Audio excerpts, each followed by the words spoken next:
Hindi club में फिर से आपका एक बार स्वागत है। ये वीडियो विशेष रूप से 7वें चरण से संबंधित है।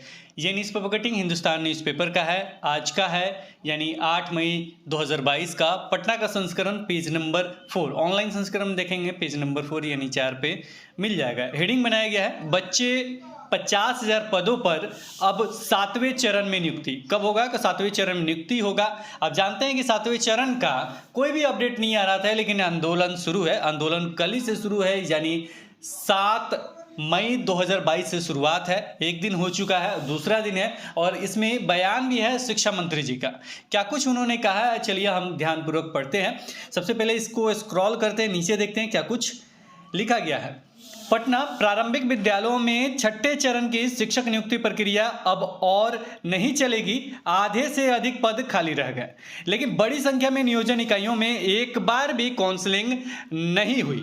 इसमें क्लियर लिखा गया है, लेकिन बड़ी संख्या में नियोजन इकाइयों में एक बार भी काउंसलिंग नहीं हुई। विभिन्न कारणों से योग्य अभ्यर्थियों को चयन का अवसर नहीं मिला, पर इसके बावजूद शिक्षा विभाग ने लंबे समय से चल रहे इस चरण को आगे नहीं बढ़ाने का फैसला किया है। और ये चीज़ लिखा भी हुआ था कि इसे नहीं बढ़ाना है। जब विशेष चक्र हो रहा था तो उसके नोटिफिकेशन में पढ़िएगा तो ये चीज़ लिखा गया था। वही फैसला आगे इन्होंने लिया है कि आगे नहीं बढ़ाने का फैसला किया है। विभाग ने छठवें चरण के प्रारंभिक नियोजन की समाप्ति का निर्णय लेते हुए, अब देखिए इन्होंने क्लियर कहा है, विभाग ने छठे चरण के प्रारंभिक नियोजन की समाप्ति का निर्णय लेते हुए इस चरण की बची और इस दौरान बनी नई रिक्तियों के आधार पर 7वें चरण की बहाली की तैयारी भी आरंभ कर दी है। अब इन्होंने आरंभ कर दिए है, लेकिन क्या कुछ आरंभ हुआ ये हमको कहीं नहीं मिल रहा। मिलना भी चाहिए, क्योंकि कब नोटिफिकेशन निकालेंगे, कब रिक्ति से संबंधित लेटर निकालेंगे। देखिए, कोई भी कार्य अगर आपको करना है तो निश्चित रूप से उसे कीजिए। अगर आपको 7वें चरण का नोटिफिकेशन निकालना है, जैसे ये न्यूज़पेपर में लिखा गया है, अगर इसकी पुष्टि करते, देखिए दिक्कत ये है ना कि न्यूज़पेपर में आ जाता है, सारा चीज़ हो जाता है, उसके बाद वो पुष्टि करना भूल जाते हैं कि नहीं ऐसा बात है चाहे नहीं है। और जब पूछा जाता है कि जाइए न्यूज़पेपर में आ जाएगा, ये हो जाएगा। लेकिन सबसे जरूरी है कि पुष्टि हो जाता है, डेट क्लियर कर देते हैं कि 7वें चरण का नोटिफिकेशन इतने तारीख को हम निकाल रहे हैं। अभ्यर्थी भी शांत हो जाते हैं। जिन शिक्षक अभ्यर्थी को स्कूल में होना चाहिए वो रोड पे, आपने देखा भी है रोड पे किस तरीके से रात में दिन में आंदोलन कर रहा है। उनकी क्या गलती है कि वो बीएड किए हुए हैं? उनकी क्या गलती है कि वो सीटेट या बीटेट पास है? यही गलती है, दूसरा कोई गलती तो है नहीं। अगर रिक्त पद नहीं होता, आपने देखा होगा कल का हम दैनिक भास्कर पढ़ रहे थे, वैसे बहुत सारे वीडियोस नहीं बन पा रहे हैं, लेकिन कल के दैनिक भास्कर में देखिएगा तो वहाँ पे मतलब चर्चा है 2 लाख समथिंग का कि इतनी रिक्तियाँ हैं। तो जब उतनी रिक्तियाँ हैं तो उसको भरा तो जाना चाहिए, भरा जाना चाहिए। वो शिक्षकों की कमी जल्द से जल्द क्लियर करेंगे। कल के प्रभात खबर में देखिएगा, मेरे ख्याल से कल ही के शायद प्रभात खबर में था, उसमें डायरेक्ट लिखा गया कि शिक्षकों की कमी है, 7वें चरण में फुलफिल होगा। कब होगा 7वां चरण? कुछ नोटिफिकेशन तो दीजिए। प्राथमिक आप जैसे यहाँ लिखा गया प्राथमिक का क्लोज है तो उसका नोटिफिकेशन दे देना चाहिए, क्योंकि आप भी गुणवत्तापूर्ण शिक्षा की बात करते हैं। गुणवत्तापूर्ण शिक्षा की 2-3 चीज़ें अगर क्लियर करते हैं तो निश्चित रूप से शिक्षक अपना 100% देंगे। पहला, उनका मन चाहा जहाँ वो चाहते हैं वहाँ पोस्टिंग मिल जाए उन्हें, कि वहाँ से वो अप डाउन कर सके, रह सके, पहला चीज़। दूसरा, पेमेंट का उन्हें नहीं सोचना पड़े। ठीक 31 या 1 तारीख को फिक्स रहा है कि इतने तारीख को उन्हें पेमेंट मिल जाएगा। और तीसरा, एक तो मनचाहा जगह वो चले गए, दूसरा कि उन्हें जो पेमेंट का जो प्रॉब्लम है वो आपने सॉल्व कर दिया। तीसरा और सबसे इम्पॉर्टेंट कि अगर कहीं शिक्षक नहीं है वहाँ शिक्षक दे दीजिए। शिक्षक का कमी कहीं नहीं होना चाहिए। ये चीज़ तीनों अगर आप कर देते हैं, गुणवत्तापूर्ण शिक्षा निश्चित रूप से अपने आप आ जाएगा। अब वो है कहीं और के, वहाँ से जाते हैं वहाँ पढ़ाने, 50 किलोमीटर 100 किलोमीटर वहाँ से वहाँ जाते हैं पढ़ाने, कोई दिक्कत तो होगा ही। कभी न कभी उनको घर जाना होगा, घर से लगाव होता है, आप जानते हैं। गांव में आपने पोस्टिंग कर दी चाहे कहीं पे भी, अरे वहाँ के लोकल लेवल को कीजिएगा तो निश्चित रूप से होगा। अगर ऐसा करते हैं तो कहीं भी जांच करने की आवश्यकता नहीं पड़ेगी, जो जांच चल रहा है कहीं भी आवश्यकता नहीं पड़ेगी। वैसे हम टॉपिक से हट रहे हैं, 7वें चरण की चर्चा करना, लेकिन ये चीज़ होना चाहिए, ये आपके साथ भी आएगा। चलिए आगे देखते हैं, आगे क्या कुछ लिखा गया है। 7वें चरण की बहाली की तैयारी भी आरंभ कर दी है। क्या आरंभ हुआ ये नहीं बताया गया। पूछे जाने पर पूछे जाने पर शिक्षा मंत्री विजय कुमार चौधरी ने भी इसकी पुष्टि की। पूछे जाने पर उन्होंने कहा कि इसकी तैयारी आरंभ कर दी है, बहुत अच्छी बात। गौरतलब है कि राज्य के करीब 72,000 विद्यालयों में प्रारंभिक शिक्षक के 90,762 पदों पर नियोजन की प्रक्रिया 5 जुलाई 2019 को आरंभ हुई थी। यह 18 अप्रैल विशेष चक्र 2022 तक अर्थात 34 महीने चली। न्यायिक और तकनीकी अवरोधों से इस दौरान कई बार नियुक्ति पत्र वितरण की तिथि टली और आधा दर्जन से अधिक बार नियुक्ति का कार्यक्रम जारी हुआ।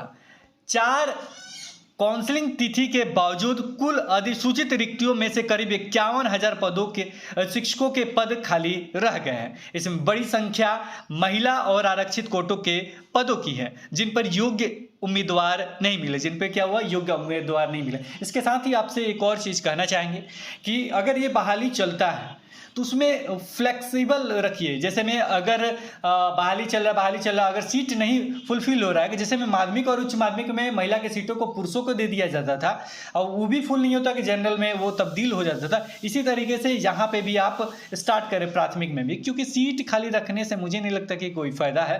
अगर शिक्षक मिल जाएंगे तो निश्चित रूप से आप जिस गुणवत्तापूर्ण शिक्षा की बात करते हैं वो अच्छे तरीके से फुलफिल होना शुरू हो जाएगा। कुछ भी नहीं करना, कुछ चीज़ें हैं जो ध्यान में रख के आप करते हैं तो निश्चित रूप से ऑटोमेटिक सारा चीज फुलफिल हो जाएगा। जो गुणवत्तापूर्ण शिक्षा की बात किया जाता है वो निश्चित रूप से मिल जाएगा। इसके बाद आगे लिखा गया है, विभाग ने अगले चरण की नियुक्ति के आरंभ, और ये यहां से स्टार्ट है, आरंभ होने का इंतजार कर रहे अभ्यर्थियों के हक में निर्णय लेते हुए 7वें चरण में सभी रिक्त रह गए पदों को जोड़ने का फैसला किया। जाहिर सी बात है कि रिक्त पद जुटेगा ही, जो भी बच गए वो रिक्त पद जुटेगा भी, लेकिन अगर गवर्नमेंट कह रही है तो सभी को पॉजिटिव रूप से इस चीज़ को लेना चाहिए। आगे इन्होंने लिखा है, इस निर्णय से एक तरफ जहां प्रतीक्षारत अभ्यर्थियों को खुशी होगी, वहीं करीब 3 साल से नौकरी की आस लगाए वैसे अभ्यर्थियों को भी भारी निराशा होगी, जिनसे संबंधित नियोजन इकाइयों में इस एक बार भी चयन की प्रक्रिया आरंभ नहीं हो पाई। ऐसी नियोजन इकाइयों की संख्या 250 से अधिक है। इनमें 150-100 तो वैसे पंचायत नियोजन इकाइयाँ हैं जो उत्क्रमित हुई हैं। 3 प्रखंड नियोजन इकाइयों में भी काउंसलिंग नहीं हो सकी, ये चीज़ है। और यहाँ पे इन्होंने शिक्षा मंत्री, इसको भी पढ़ लेते हैं, उसके भी शिक्षा मंत्री ने क्या कुछ बोला है वो भी पढ़ेंगे। जुलाई 2019 से चल रहा था प्रारंभिक शिक्षक नियुक्ति का यह चरण। 4 बार की काउंसलिंग के बाद भी कई इकाई में एक भी नियुक्ति नहीं। 7वें चरण का इंतजार करे अभ्यर्थियों को निर्णय से मिलेगी राहत, यानी जो भी इन्होंने निर्णय लिया इससे राहत मिलेगी। यह निर्णय आवश्यक था। 6ठा चरण काफी दिनों तक चला। यह नियोजन इकाइयों में चयन प्रक्रिया नहीं हो पाई। इन कुछ को लेकर सारी नियोजन इकाइयों की रिक्तियों को लंबित रखने से बेहतर है कि 7वें चरण की नई प्रक्रिया आरंभ किया जाए। शिक्षा मंत्री, ये बहुत बड़ा लाइन है, ये बहुत बड़ा लाइन है। और शिक्षा मंत्री के द्वारा अगर ये बात कहा गया है तो निश्चित रूप से मतलब जल्द से जल्द 7वें चरण का डेट घोषित कर देना चाहिए। जब आपको लगता है कि अब ये कार्य करना है तो डेट घोषित कर दीजिए। अभ्यर्थी बहुत दिनों से इंतजार कर रहे हैं, आज भी गर्दनी विभाग में है, आज भी वो अभ्यर्थियों को बुलाने का काम कर रहे हैं। देखिए, वो शिक्षक अभ्यर्थी हैं, उन्हें रोड पे नहीं होना चाहिए, उन्हें स्कूल में होना चाहिए। निश्चित रूप से वो अपना 100% स्कूल में देंगे। आपने देखा भी होगा कि अभी जो शिक्षक बने हैं, नवनियुक्त शिक्षक, वो कितना 100% दे रहे हैं। निश्चित रूप से कुछ ना कुछ फ़ायदा हुआ है और ये चीज़ और फ़ायदा होते जाएगा अगर जो शिक्षकों की कमी है उसे दूर कर लिया जाता है। तो फिलहाल गुड न्यूज़ उन अभ्यर्थियों के लिए जो 7वें चरण का इंतजार कर रहे हैं, लेकिन इसमें डेट फिर से नहीं है, फिर से वादा ही है। लेकिन एक फैसला भी है इस न्यूज में। फैसला ये है कि अब 7वां चरण ही आएगा। कोई भी अलग तरह का नियोजन विशेष चक्र के बाद कोई भी नियोजन अगर बच गया हो, चाहे कुछ भी हो, वहाँ नहीं होगा, वो 7वें चरण में इंक्लूड हो जाएगा। इसके साथ ही आपको बताते चले कि ये केवल प्राथमिक का है, माध्यमिक और उच्च माध्यमिक का नहीं है। यानी 1 to 8 के बारे में ये अपडेट है। और माध्यमिक और उच्च माध्यमिक का अभी नहीं हो सकता है क्योंकि 6ठा चरण उसका चल रहा है। जुलाई के बाद निश्चित रूप से उसका भी देखने को मिल सकता है नोटिफिकेशन।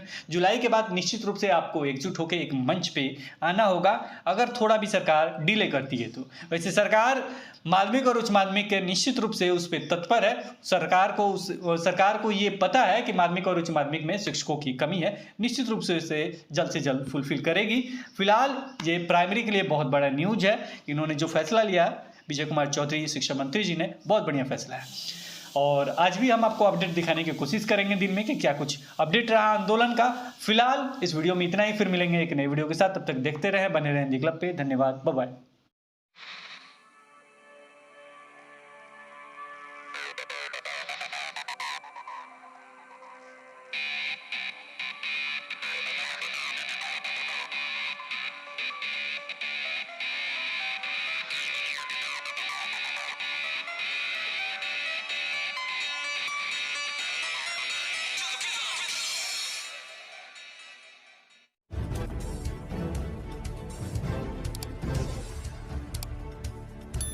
सब्सक्राइब कीजिए हिंदी क्लब को, दबाइए इस बेल आइकॉन को ताकि हमारा वीडियो आपको मिले सबसे पहले। शेयर करें अपने दोस्तों के साथ ताकि वो भी इसका लाभ उठा सके। ये सब बिल्कुल फ्री है।